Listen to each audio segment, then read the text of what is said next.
영상을 보기 전 구독, 좋아요, 알림 설정 부탁드립니다.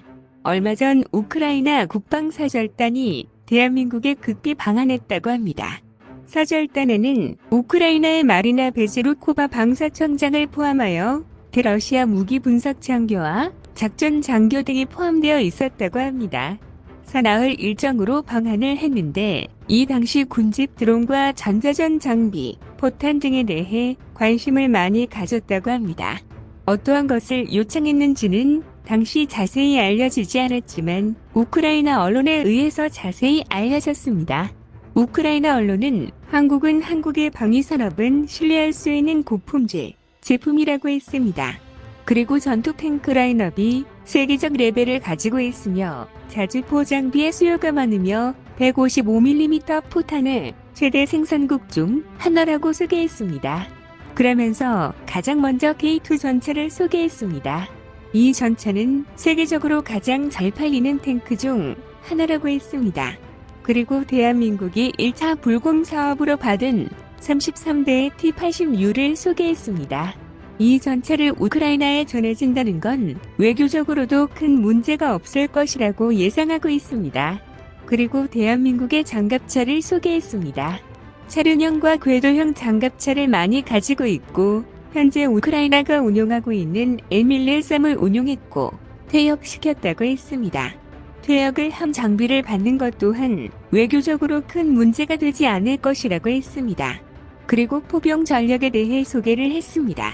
대한민국은 포탄, 특히 155mm 포탄의 생산량이 세계 최대 중 하나이고 대한민국이 우크라이나에 탄약을 지원할 가능성이 매우 높으며 기대를 해도 된다고 했습니다. 특히 대한민국은 세계 최고의 자주포 부대 중 하나인 K9을 생산하고 있으며 약 1300대 규모의 부대를 운용하고 있습니다. 이외에 한국형 M109를 현대화한 K55와 K55A1이 1000대 이상, K105A1 바퀴형 105mm 자주포 800대 이상 운용되고 있습니다. 이 중 가장 눈여겨볼 만한 무기 체계의 경우 K239다 연장 로켓 시스템입니다. 이 무기의 특징은 다용도성에 있는데 여기에 한국산 로켓인 130mm 그리고 239mm 구경의 로켓이 사용 가능하고 M2270과 유사한 227mm 에이테킴스도 발사할 수 있습니다. 그리고 대한민국의 경우 전술 미사일이 존재하는데 매우 위력적입니다. 이는 잘 알려진 에이테킴스뿐만 아니라 현무1, 현무2, 현무3 미사일이 있으며 이 중 현무1의 경우 현재 사용 중인 미사일이 아니며 약 200대가 무기고에 보관되어 있습니다. 또한 흥미로운 점은 현무2A 미사일인데 대한민국은 이 미사일을 계속 운용하고 있지만 다른 나라로 수출을 할 때 허용 가능한 사거리는 300km로 제한됩니다. 그리고 대한민국의 방공은 천공이라는 무기 체계에 주목해야 합니다. 이 무기는 육군이 사용하는 무기이고 대한민국이 자체 생산하고 있는 중거리 지대공 미사일입니다. 이 시스템은 최대 높이 20km이며 최대 사거리는 50km로 공중 표적을 타격할 수 있는 능력을 갖추고 있습니다. 이 천공은 표적을 향해 날아가는 속도와 맞추는 능력에 대해 주목해볼 만합니다. 그리고 단거리 복합시설을 방어하는 데 효과적이며 근거리에서 방공망을 생성할 수 있습니다. 여기에 현지화된 방공 시스템과 다수의 대공 자체 추진 시스템이 포함됩니다. 특히 K30B호의 경우 게파르드와 비교할 수는 있지만 최근 단거리 미사일 강화를 받아 대공 미사일 복합체 등급으로 재분류했습니다. 이처럼 대한민국은 우리 우크라이나가 가질 수 있는 매우 다양한 장비와 무기를 보유하고 있습니다. 하지만 우리는 이를 현실적으로 보아야 합니다. 현재 북한은 러시아에 대해 수백만 개의 탄약과 수백 심지어 수천 개의 장비를 전달하고 있습니다. 하지만 우리 우크라이나에 대한 지원은 크게 보여지지 않습니다. 그래서 우크라이나 군대에 155mm뿐만 아니라 탄약 공급에 대해 이야기를 해야 합니다. 이렇게 분석 기사가 보도되었습니다. 대한민국은 지금까지 살상 무기를 지원하지 않는다는 입장을 고수해왔습니다. 이에 따라서 의료기기와 긴급의약품, 발전기, 방탄복, 헬멧과 같은 군수품을 지원했습니다. 하지만 대한민국의 입장 또한 무기를 지원하는 쪽으로 조금씩 선회하고 있습니다.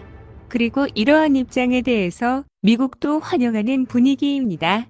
매슈 밀러 미국 국무부 대변인은 브리핑에서 대한민국의 지원은 환영하지만 최종 결정은 대한민국이 정한다고 했습니다. 대한민국 내에서 유력하게 떠오르는 군수품의 경우 155mm 포탄입니다. 그리고 2022년도 당시 우크라이나가 지원 요청했던 항공기 요격용 중거리 지대공, 미사일 천궁, 휴대용 지대공, 미사일 신공 등이 거론됩니다. 또한 우크라이나의 경우 한편으로는 105mm 포탄을 사용하는 풍익에 대해 매우 큰 관심을 가지고 있습니다. 풍익의 경우 2009년 삼성테크 윈이 방사청에 차량 탑재형 105mm 자주포를 제안하게 되면서 만들어졌습니다. 그리고 2017년도에 전투용 적합 판정을 받고 나서 대한민국 국군 제식 장비로 인가가 되었습니다. 기존의 4.2인치 박격포를 대체하는 무기이며 105mm 격인포를 상당 부분 대체합니다. 그리고 유선 단말기로 조작할 수 있는 사격 통제 장치가 있어서 자동 방열이 됩니다. 그리고 사다리처럼 아웃 트리거를 지면으로 내려 사용하게 되며 이 덕분에 차량이 덜 흔들리게 되어 말뚝 작업이 불필요합니다. 풍익을 도입하게 된 가장 큰 이유는 105mm 탄의 재고 처리 때문이라는 의견이 있었습니다. 당시 105mm 포탄의 재고가 약 340만 발이나 되었습니다. 이 재고를 처리하기 위해 105mm 자주포 개발에 대한 개발 타당성이 근거가 되었습니다. 이 탄을 단순하게 폐기하는 데에는 비용이 많이 듭니다. 정해진 절차에 따라 기폭이나 분해 처리를 한 후 화학적 처리 과정을 거쳐야 합니다. 최근에는 친환경 시설이나 절차를 요구하고 있어서 이 포탄에 대한 처리 비용이 더욱 오르고 있는 상황입니다. 단순 비용으로 따지자면 현재 신규 탄약 생산 비용보다 처리 비용이 1.5배 더 된다고 합니다. 이와 관련해서 2024년 초 미국은 105mm 포탄을 미국을 통해 우크라이나에 우회 지원해야 한다고 주장해왔습니다. 우크라이나는 현재 매달 최소 7만 5천 발의 포탄이 필요로 하지만 매우 부족한 상황이라고 합니다. 미국의 경우 매월 포탄 생산량은 3만 발 수준인데 2025년 하반기가 돼야 10만 발로 증가가 된다고 합니다. 그래서 그 공백 기간 동안 대한민국의 105mm 포탄이 지원되길 바란다고 했습니다. 현재 대한민국이 우크라이나를 위한 무기 지원은 기정사실화되고 있습니다. 이 무기 지원을 통해 우크라이나뿐만 아니라 동맹국들과의 외교적 관계가 더욱 두터워지게 간절히 기원하겠습니다. 더 많은 이야기를 원하신다면 구독을, 이번 이야기가 좋았다면 좋아요를 눌러주세요. 감사합니다.